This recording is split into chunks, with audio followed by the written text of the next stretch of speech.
porque Jesús Fonseca, el maestro Fonseca, hace pues no lo sé, como 2 meses, una cosa así, me pidió, oye, ¿qué te parece si llevamos este libro y a esta persona, a Álvaro Sánchez León, al aula de cultura? Y bueno, yo dije, pues bien, no sabía lo que era, pues dije, bien, digo, si me mandas información, pues lo vemos, ¿no? Entonces él me dice, es un libro sobre Monseñor Echevarría, sobre Javier Echevarría, sobre el fallecido hace poco, hace no mucho, prelado del Opus Dei. Y entonces yo le dije, digo, bueno, pues fenomenal, digo, mándamelo, lo leo, y si no es muy agiográfico, si no es excesivamente religioso, pues digo, pues a lo mejor eso, digo, porque el aula es una cosa abierta a todo y a todas las cosas que tengan que ver con la cultura o con la ciencia, ¿no? Y me mandó el libro y yo lo leí, ¿no? Era el libro de un periodista joven, y yo dije, bueno, pues voy con ello, ¿no? Y la verdad es que el libro me sorprendió mucho, ¿no? El libro es un libro realmente sorprendente porque es cierto, lo he hablado algunas veces y lo utilicé cuando hice la invitación de este aula, ¿no? Que es verdad que el Opus Dei pues normalmente pide muchas cosas, ¿verdad, Jesús? Eso es lo que le adviertes tú a Javier Echevarría cuando lo conoces en el portal de tu casa, ¿no? Y entonces digo, bueno, pues vamos a ver qué piden, ¿no? Bueno, y lo leí, el libro es un libro realmente sorprendente, ¿no? Es un libro sorprendente porque, como pone en la contraportada, no se trata de una geografía, no se trata de una biografía tampoco, no se trata de un documento histórico, ¿no? Es una visión caleidoscópica que, a través de la vista, de los ojos de 45 personas, ¿no? Álvaro Sánchez León, que no sé cómo lo ha hecho, la verdad, porque es complicado, con ese collage, con ese patchwork, con esa mezcla de opiniones, de entrevistas, de cosas entreveradas, consigue hacer un libro, ¿no? Consigue hacer un libro, y además hacer un libro entretenido, divertido, humano, muy humano, y que realmente es un libro que, bueno, pues para los que no somos de la obra o no tenemos especial vinculación, ¿no? Pues es sorprendente y es muy agradable de leer, ¿no? La idea es que sea un poco Jesús quien haga preguntas, pero bueno, yo os voy a hacer un poco preguntas también a los dos, ¿no? Ya que estáis aquí. Bueno, para los que no conocieran directamente a Javier Echevarría, yo no sé si tú lo has llegado a conocer directamente. Yo he tenido un trato con él muy superficial. 2 o 3 encuentros multitudinarios, una conversación que ni me acuerdo qué me dijo.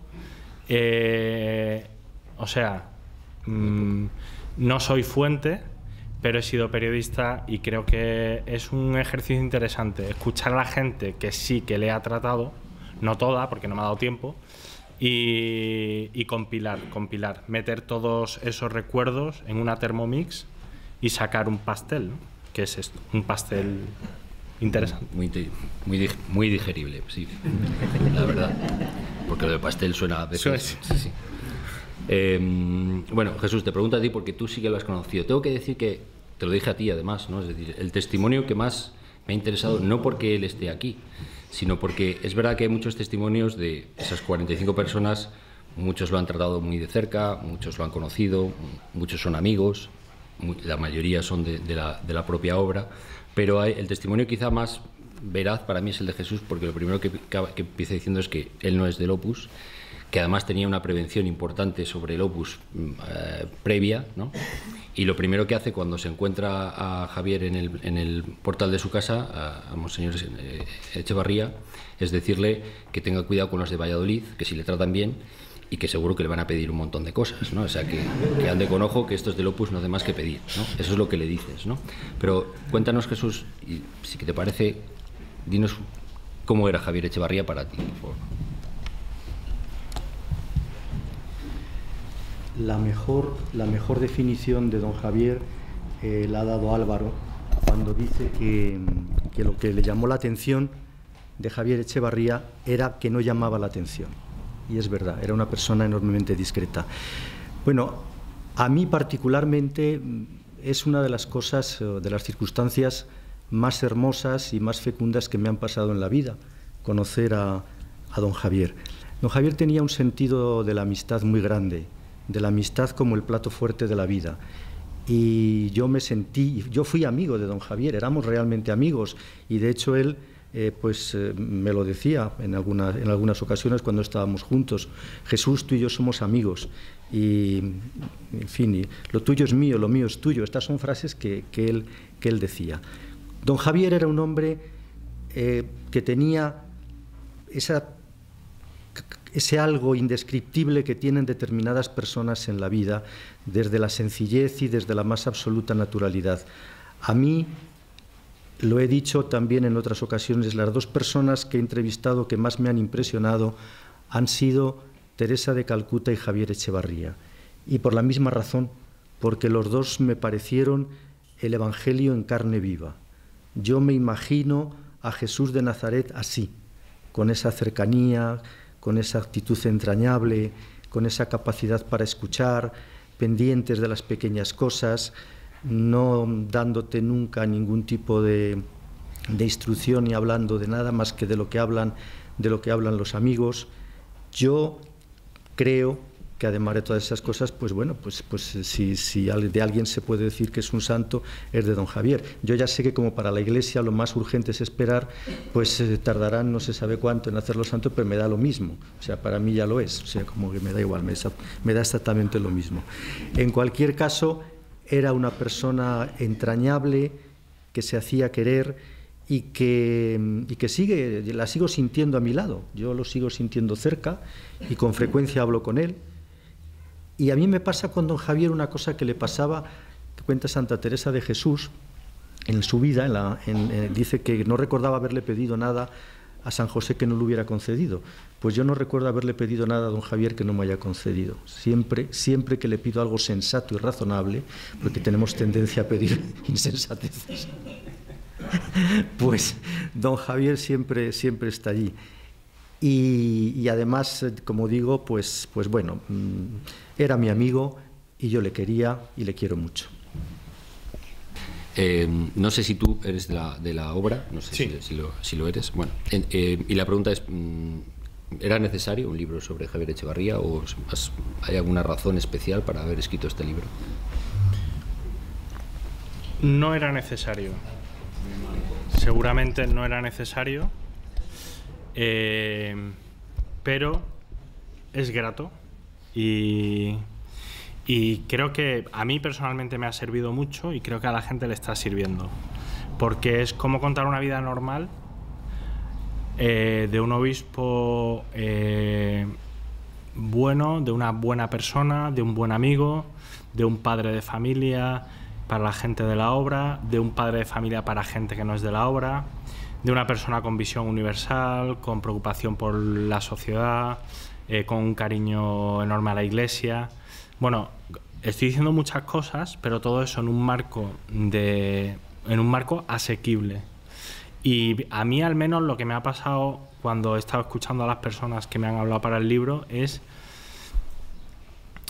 ver como que la vida de don Javier era un ventilador de entusiasmo, de qué fácil puede ser buena persona, qué fácil puede ser un buen cristiano y qué fácil puede ser del Opus Dei. Aunque de entrada las tres cosas pueden parecer difíciles, pero la vida de don Javier parece fácil. Y entonces no era un libro necesario, porque necesario realmente, pero pienso que puede servir para eso y también para explicar en Vaqueros el Opus Dei.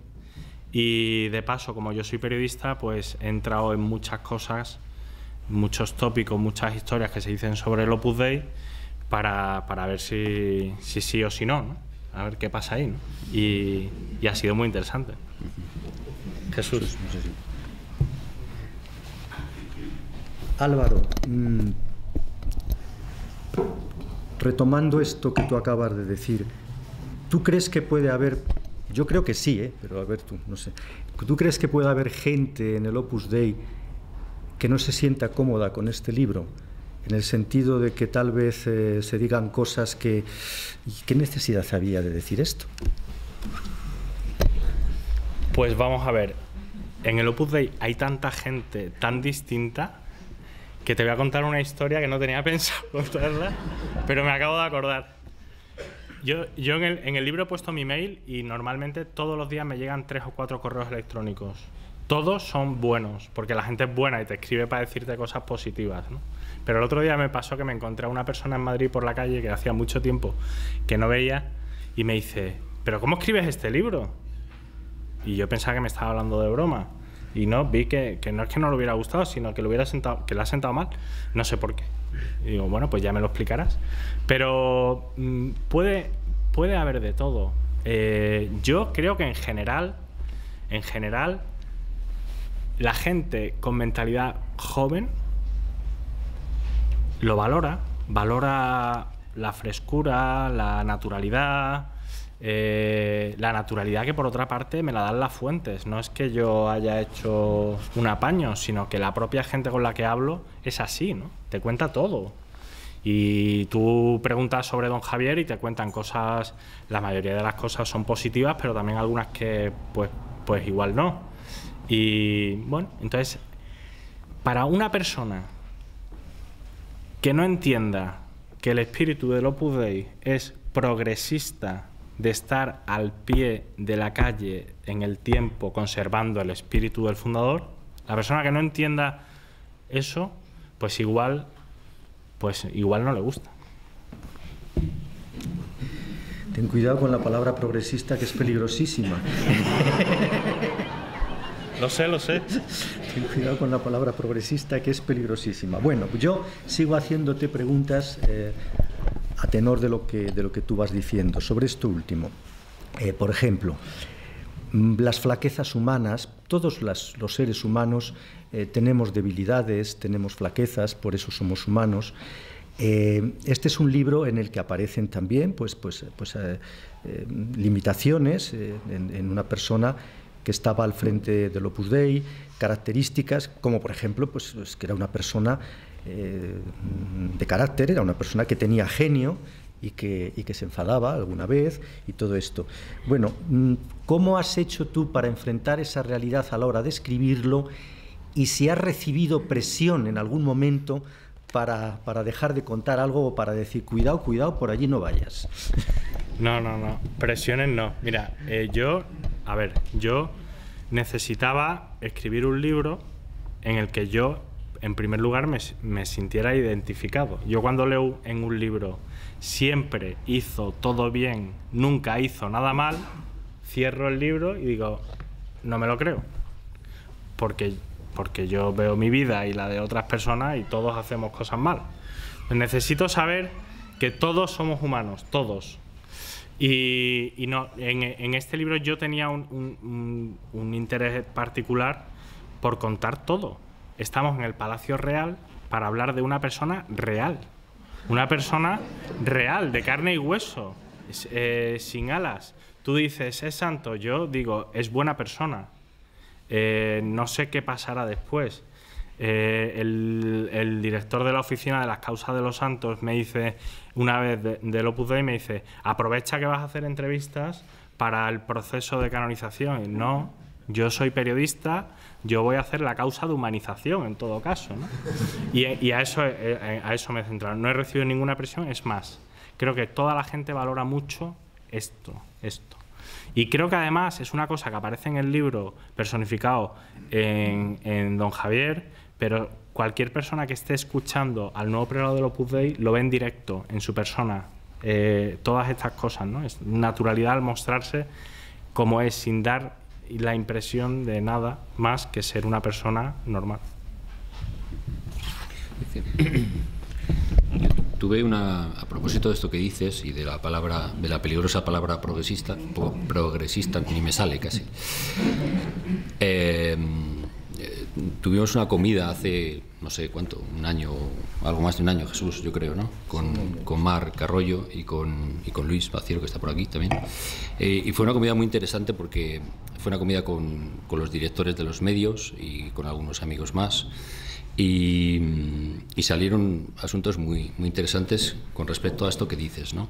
Y coincidíamos coincidíamos con Marc Arroyo, todos lo conocerán, supongo, es el director de comunicación del Opus, el director general, el director a nivel mundial, ¿no? Y coincidíamos en que, de alguna manera, al Opus le pesaba mucho, le lastraba mucho esa imagen un poco oscura, ¿no?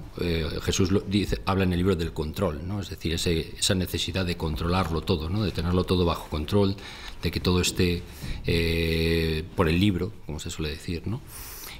¿Tú crees que este libro viene un poco está en esa línea, ¿no? De un poco de ir rompiendo ese esquema de férreo, ese esquema de oscurantismo, quizá, no sé, de cierta esa imagen más oscura que tiene el Opus, ¿no? Digamos, en la sociedad, ¿no? A ver, en realidad este libro tampoco viene a nada. Si uno lee las entrevistas que le hacen a San José María en los años 60, que están todas publicadas en un libro que se llama Conversaciones, entiende perfectamente muchas de las cosas que ahora le damos mucha importancia en la sociedad. Ahora le damos mucha importancia a la transparencia y al mostrarnos cómo somos y la naturalidad, que a veces es exhibicionismo, pero si uno lee esas entrevistas queda claro una naturalidad al explicar qué es el Opus Dei y qué hace, a qué se dedica y tal, que es llamativo, ¿no? Claro, yo soy periodista y yo vivo entre periodistas y estoy en la calle, entonces esos tópicos de los que tú hablas los escucho también y a veces pienso que falta información, otras que falta formación y otras que habrá tópicos que nos hemos ganado a pulso. Y que, bueno, pues en la naturalidad de la vida ordinaria es donde se desentraman esos tópicos, ¿no? Yo creo que la vida de don Javier pues va acabando con muchas cosas de estas, ¿no? Pero también creo que hay que dar una oportunidad, ¿no? Una oportunidad a... yo pienso que los tópicos existen por algo, pero al final Dan Brown no puede ser la persona que mejor explique el Opus Dei, porque no sabe, no entiende, no sabe de historia de la Iglesia, no tiene fe. Al final, creo que la vida de las personas de la obra, en este caso es don Javier, pero es que aquí hay muchas personas que si nos pusiéramos a contar su historia, veríamos cómo es una vida transparente, normal, preocupada por los demás, buenos trabajadores, gente sencilla.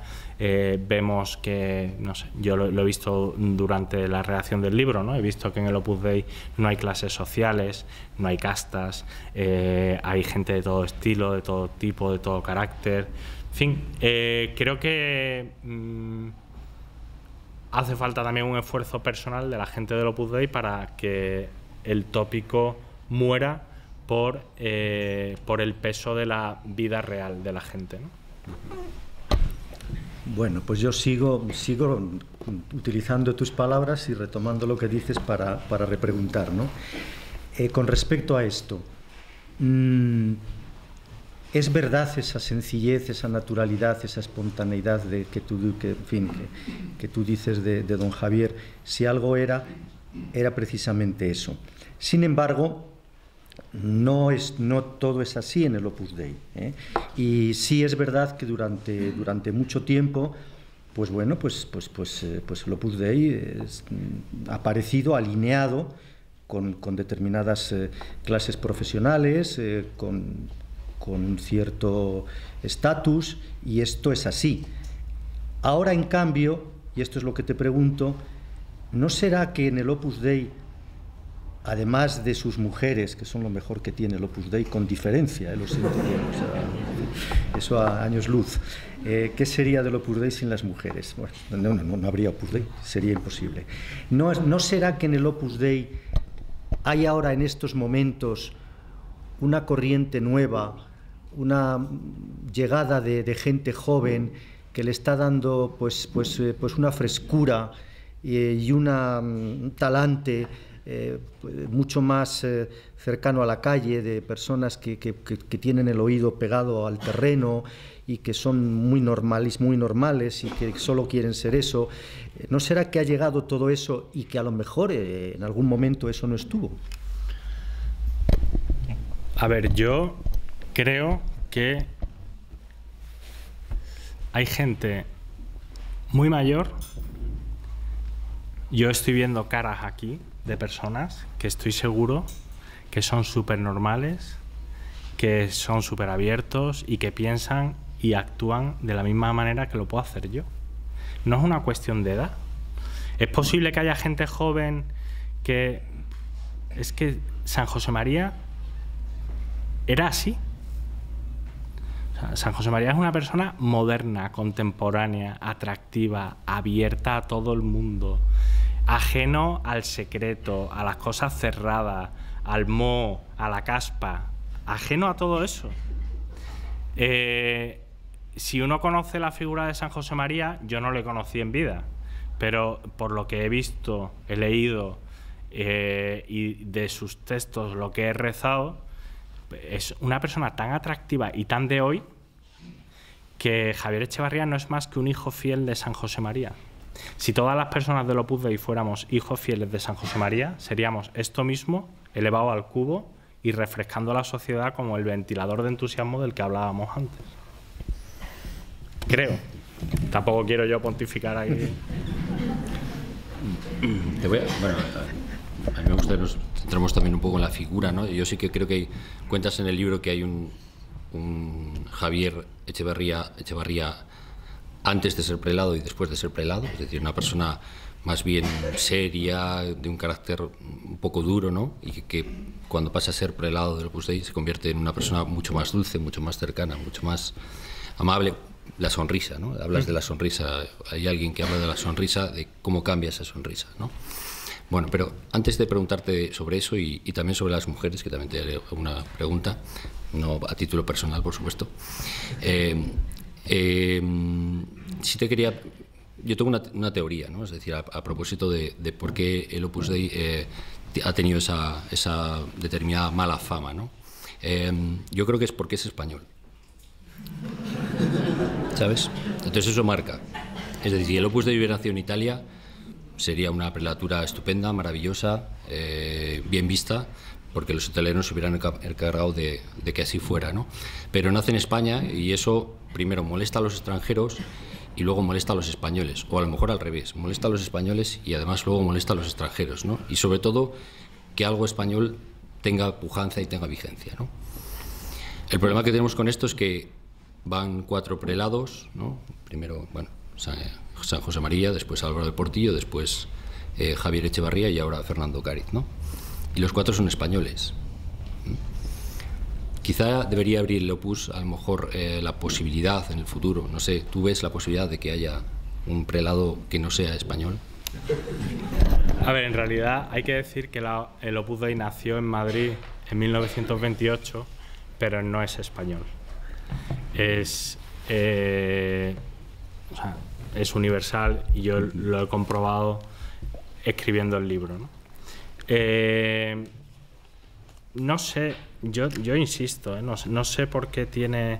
Y además sinceramente creo que desde que San Juan Pablo II beatificó a San José María, muchos tópicos cayeron. Cuando se canoniza a San José María, muchos tópicos cayeron, porque la gente, los periodistas en primer lugar, vieron la realidad de la Plaza de San Pedro, gente normal, no había BMWs, había gente con Tupperware ahí comiendo como podía, y muchas cosas van cayendo por su propio peso, ¿no?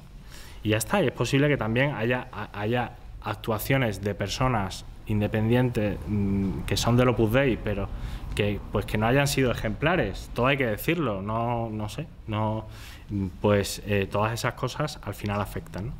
Pero me interesa mucho remarcar esto de que el Opus Dei no es español, nació en Madrid, pero no es español, porque forma parte de su esencia precisamente esa universalidad.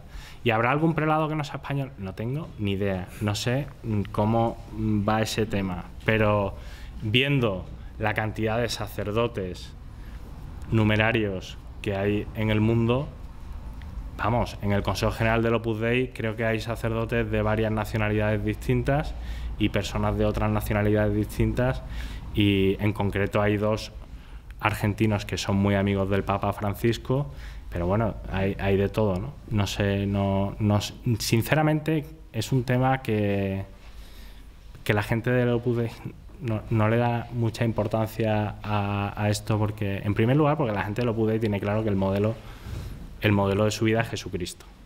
Luego, por supuesto, está el prelado del Opus Dei, que es el obispo de esta prelatura, y bueno, obispo no es prelado de la prelatura, y nos guía, ¿no?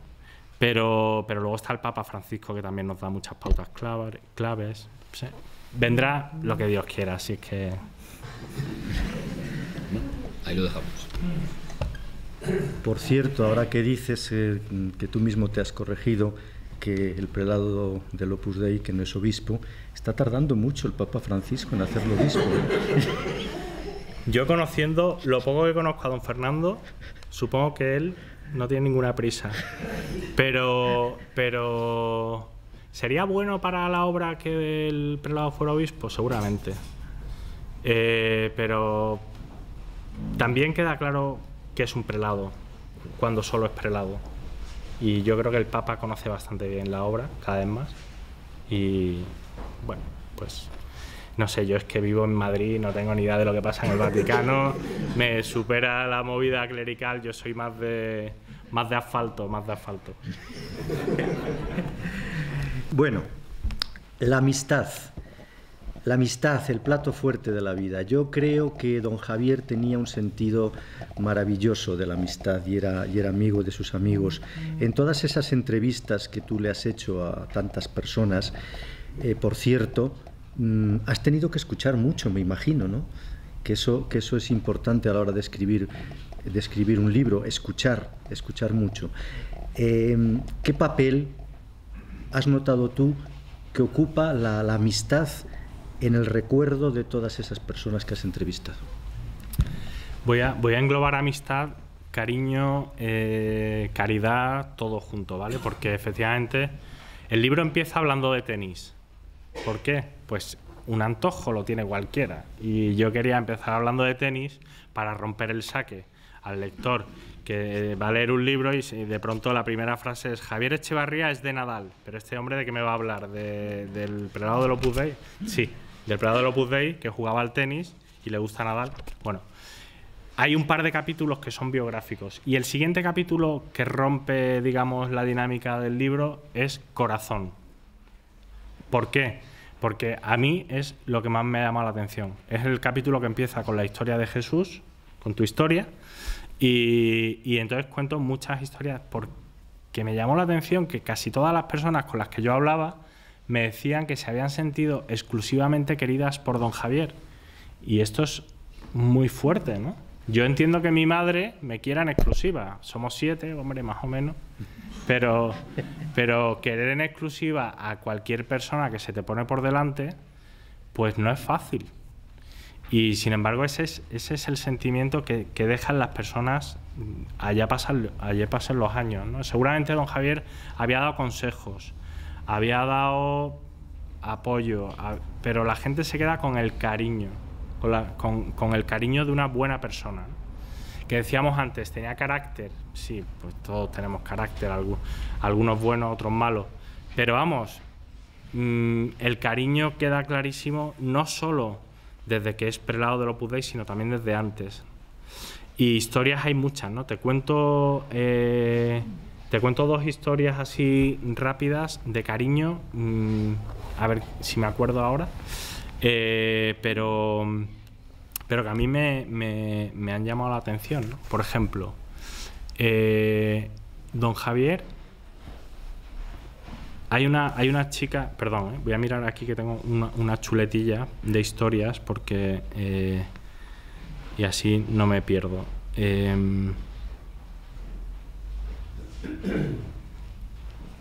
Perdón, aquí. Por ejemplo, ¿no? Detalles de cariño. Una noche, a las 11 de la noche es tarde en Roma, Y en la casa de don Javier vive un médico y don Javier le llama. ¿Estás despierto? Sí. ¿Seguro? Sí, sí, padre, dígame. Oye, Carlos, ¿qué consecuencias tiene tener una esclerosis múltiple? Pues estas. ¿Y qué tratamiento tiene? ¿Y cómo se puede...? Estamos hablando de las 11 de la noche. Seguramente en ese momento don Javier había recibido una carta o un mensaje y se estaba haciendo cargo de que había una persona a la que quería, que tenía una enfermedad y quería meterse en su cabeza y quería meterse en su vida y aunque estuviera muy lejos, quería hacerse cargo de la situación que estaba sufriendo y sufrir con él, ¿no? A veces hay personas que prefieren no querer para no sufrir, ¿no? Y en la vida de don Javier se demuestra que él tenía una gran capacidad de querer y también sufría con la gente, ¿no? Lógicamente, como nos pasa a todos cuando queremos. Otra historia que a mí me llamó la atención, ¿no? Es una chica que es Amanda, que está en Roma de paso y le tienen que hacer una operación y necesita que le revisen un visado y no lo consigue, la burocracia, tal. Entonces don Javier justo coincide con que va a una recepción en la embajada del país del que es esta chica y acaba... Venezuela. Y acaba pidiéndoselo al embajador el favor de una hija suya para... Son detalles de cariño que no son solo una mano por el hombro, sino es algo más.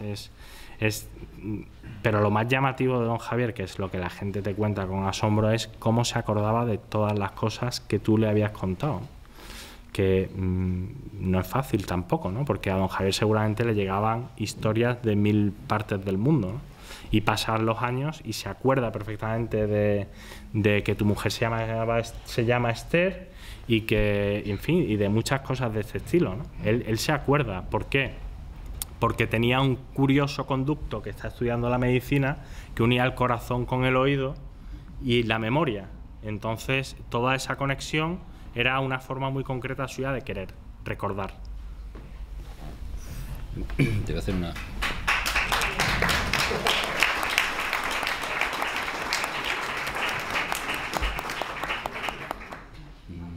La imagen que yo saco del libro... El libro es un libro que está además escrito con un lenguaje periodístico, con lo cual es un libro muy fresco, ¿no? Tiene muchas digresiones en las frases y muchos momentos en los que te sorprende, ¿no? Por eso se lee con tanta amabilidad. Pero la conclusión que yo saco y que yo extraigo de la personalidad de Javier Echevarría a partir de este libro es que me recordaba un poco a Napoleón, ¿sabes? Y te voy a explicar por qué me recordaba a Napoleón, ¿no? De Napoleón se dice que conseguía la adhesión de sus soldados porque era capaz de aprenderse el nombre de pila de todos ellos y llamaba a todos por su nombre. Con lo cual eso hacía que el soldado, si Napoleón le decía que se tirara por el barranco, el soldado se tiraba, ¿no? Por la sencilla razón de que se lo decía el máximo general del ejército, ¿no? Yo creo que esa es la virtud que también tiene Javier Echevarría, es decir, esa madera que solo tienen determinadas personas muy especiales en la historia de la humanidad, ¿no? Que son capaces de recordar esas pequeñas cosas que hacen que yo, por ejemplo, sería muy malo, porque yo tengo muy buena memoria para algunas cosas, pero para los nombres soy un desastre, ¿no? Y para otras cosas. Pero yo creo que esa virtud que tienen solo muy pocas personas, ¿no? De acordarse de esos pequeños detalles, de personas que se sienten insignificantes ante alguien de esa dimensión, ¿no? Yo creo que eso fideliza mucho, ¿no? Y yo creo que eso es una cosa que explica muy bien todo el cariño, tú hablabas del cariño, todo el cariño, toda la adhesión, todo el recuerdo que tiene mucha gente de la que habla en el libro de él, ¿no? O sea, y por eso es un libro humano, ¿no? Más que un libro divino, ¿no? Yo, como decía un señor de mi pueblo, a mí me cuesta creer en la mía, que es la de verdad. Hablando de la religión, dice, a mí me cuesta creer en mi religión, que es la de verdad, como para creer en otras, ¿no? Pero... Mira, la verdad es que no se me había ocurrido el paralelismo con Napoleón y tampoco soy capaz todavía de confrontarlo, ¿vale? Lo que sí sé es que don Javier nunca te diría que te tiraras por un barranco. En cualquier caso, tengo que decirlo porque para mí es un descubrimiento. O sea, Hay periodistas que me preguntan, bueno, el carisma de San José María, que tenía don Álvaro tampoco tenía un gran carisma, pero bueno. Y don Javier, pues don Javier es que no tenía ningún carisma. O sea, es que, a ver, tenía el carisma de las personas sencillas, normales, naturales y el atractivo que todo eso tiene, pero personas como don Javier, seguramente en esta sala hay unas cuantas y en el mundo hay muchas. Yo es que me he centrado en él, por eso hablo más de él, ¿no? Pero te quiero decir que el liderazgo de don Javier seguramente está asentado en unas condiciones humanas muy bien aprovechadas, en una fidelidad a la Iglesia muy llamativa, en la ilusión de ser buena persona, buen hijo de Dios, y luego también en el reto que tiene cualquier padre de familia de hacer a su alrededor un ambiente agradable, que la gente esté a gusto. Ya no es tanto que el Opus Dei funcione, que haya vocaciones, que a ver si vamos a otros países del mundo. Todo eso bulle en las personas que tienen un amor a la Iglesia y quieren llegar hasta el último rincón del mundo, ¿no? Pero lo que hay es un afán de que la gente que está a su alrededor esté a gusto, sea feliz en su casa. Y luego también, haciendo este libro, he descubierto que don Javier estuvo en el funeral de Franco, el peluquero de su barrio. Franco es el peluquero de su barrio en Roma. Y estuvo en el funeral de Franco él y 3 personas más. Y en el libro habla el gerente de la funeraria que le enterró y me contó su historia y me dijo que él no quería cobrar nada de ese funeral de don Javier porque para él había sido como un padre. Y yo digo, pero bueno, ¿en qué momento has tratado tú, un gerente de funeraria, con don Javier, ¿no? Bueno, pues había coincidido un par de veces con él y a él le había llamado la atención que una persona, en principio, tan distinguida como un obispo, fíjate, pues le reconociera, le llamara por su nombre. Yo creo que todos, cuando somos tratados con cariño, pues nos vamos a lo que haga falta. Y luego en el gobierno de la obra, muchas de las personas, sobre todo las mujeres que coinciden casi todas en esto, ¿no? Que es que trabajar cerca de don Javier y gobernar la obra a su lado, te entraban ganas de decir, y más que me pidieras, ¿no? ¿Cuál debe ser la disposición de una persona para que el clima sea ese? Pues es un liderazgo pues eso, no es Napoleón, pero es el misterio de la gente sencilla, que al final la gente sencilla y buena son las que triunfan. El misterio de la gente sencilla y buena, casi nada. Misterio. Misterio, tú lo has dicho. Que de todas las personas que después de escribir el libro van 4 ediciones, lo cual no es cualquier cosa, eso, como decía Fernando al principio, como buen gustoso del libro que es, quiere decir que el libro circula y que se lee. De las personas que se te han acercado, que han hablado contigo después de escribir el libro, ¿en qué coinciden más? En lo que más coinciden es en dar las gracias. Y yo reconozco que a la hora de escribir este libro me había planteado, quiero hacer algo diferente. Quiero hacer que sea una cosa que guste, porque digo, todos queremos hacer cosas que gusten, y quiero que refleje bien la vida de una persona a la que yo no conozco perfectamente. Entonces, esos eran mis objetivos. Y lo que me he encontrado como otro objetivo es que a la gente dice, me ha servido para mi vida, que yo no contaba con esa parte, porque tampoco yo tenía un afán, digamos, moralista a la hora de escribir el libro, ¿no? Pero sin embargo la gente...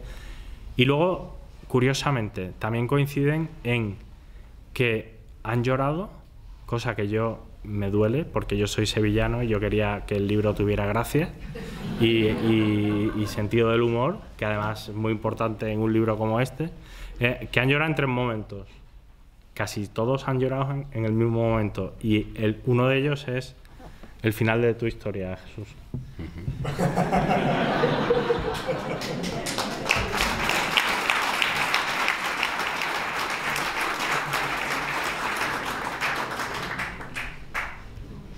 Bueno, pues el final de mi historia es muy sencilla. Estoy en Madrid y me llamó Marc Arollo para decirme que don Javier se había muerto. Sentí una pena muy grande, una tristeza, pues como cuando se va un amigo, de verdad, decir, se ha muerto don Javier. Me parecía mentira que no estuviera don Javier. Y llamé al aeropuerto para ver cuándo salía el primer avión a Roma, y me fui a Roma. Me fui a Roma para estar junto a él en esas últimas horas y poder despedirme de él como se despide uno de un amigo. Y allí estuve a su lado y bueno, pues yo puedo asegurarles, créanme, que don Javier me sonrió.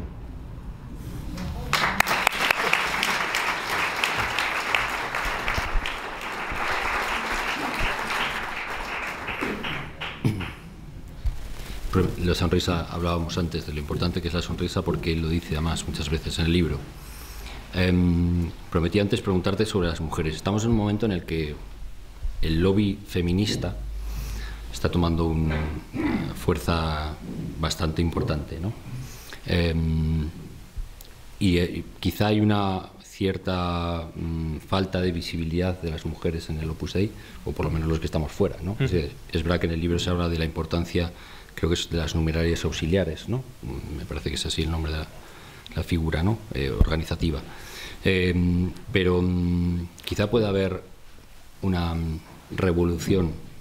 Lo de revolución también es como progresista, hay que tomarlo con cuidado y con pinzas, ¿vale? Pero bueno, una revolución en ese sentido de la parte femenina del Opus Dei, es decir, de reivindicar un papel más visible, más... A ver, son más, son mejores. Eso en todas partes, ¿no? Desde hace mucho tiempo, y cuando yo nací ya la revolución estaba hecha. Así que yo lo que me he encontrado es con dos secciones dentro de la misma institución que van en paralelo y que van unidas a la cabeza, cada uno, pues para mí una de las experiencias más espectaculares de hacer este libro es haber escuchado a muchas mujeres que trabajan en el gobierno central de la obra. Porque yo hablaba con ellas y decía, esta mujer podía perfectamente estar en cualquier empresa del IBEX 35 y sin embargo está aquí y es feliz. No quiere IBEX 35. Está aquí y es feliz.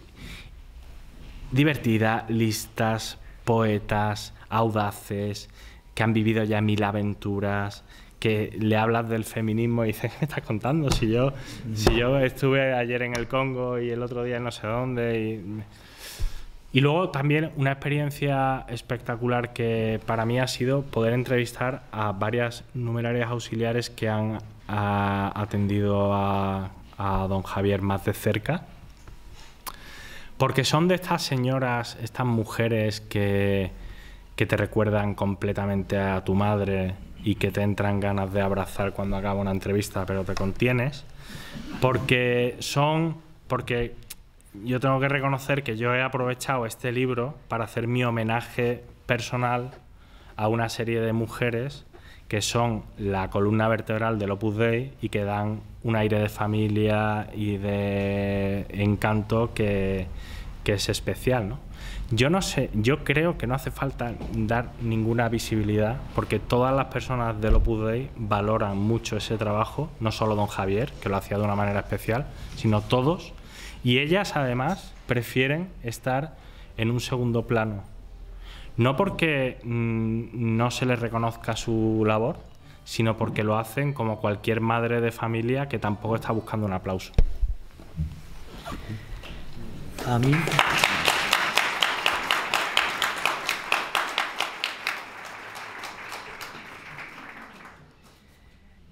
Yo desde fuera tengo la impresión de que las que verdaderamente mandan en el Opus Dei son las mujeres. Mucho más de lo que parece, porque además están en los fogones, están en la cocina, están en todo, y porque son las que mantienen la llama viva de eso que tú decías antes cuando hablabas de don Javier como padre, como familia. Bueno, pues es que sin ellas no habría familia. A mí, particularmente, me parece que mandan más de lo que parece. Lo que sucede es que es uno de esos tópicos que desde fuera, pues, en fin, las cosas se ven probablemente de otra manera.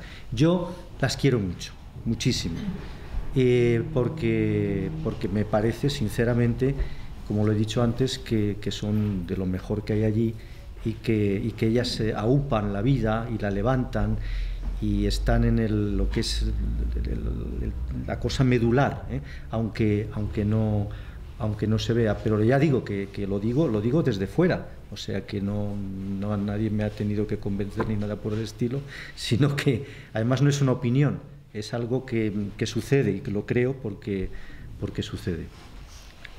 Una pregunta más.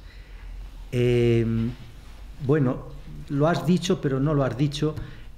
¿Qué se va a encontrar el lector que abra las páginas de En la Tierra como en el Cielo?